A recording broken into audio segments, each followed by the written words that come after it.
Hello mga idol, kain tayo ng almusal. Itlog na may jaban, may cheese sa loob at saka kubos. Masarap ito, 2 itlog ang linuto ko. Ang sarap-sarap.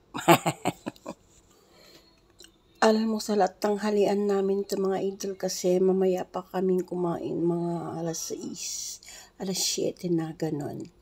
Kaya kumakain ako ng kubos at saka itlog. Malapit nang matapos ang Ramadan, 7 days na lang. 1 linggo na lang, tapos na. Pero para sa akin, matagal pa. Kasi maraming hirap pa. Pero tiis-tiis lang. Kaya natin to. Lalaban tayo para sa pamilya. Kakayanin natin para sa pamilya. Ganon. Huwag naman kayo magsasawang manood yung videos ko nga kumakain. Ang cute-cute ko nga. Ang cute-cute ko nga eh. Taba ching-ching.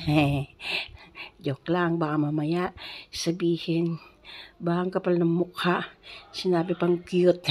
Siyempre joke-joke ko lang yun. Kaya naman. Ang bilis ng panahon. 7 months ko na lang. Matatapos na naman ang aking kontrata. Ay, naku, hindi ko alam kung uuwi ako or hindi pa. Isip-isip muna ako kung magbabakasyon ako after 7 months or mag-extend ako ng 1 year or mag-extend ako ng 6 months. Basta mag-isip-isip muna ako. Kasi wala pa tayong pera. Ganon. Kala nyo marami kaming pera dito? No, wala mga idol. Wala kaming mga pera, puro resibo. Puro pinapadala namin sa Pinas ang pera namin. Ganon.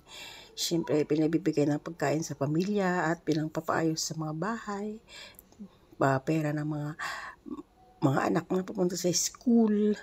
Pinangbabayad ng utang, mga ganon. Pambayad ng mga kuryente. At etek-etek na. Maraming salamat sa inyong panunod sa aking video mga idol. Pasensya na kayo.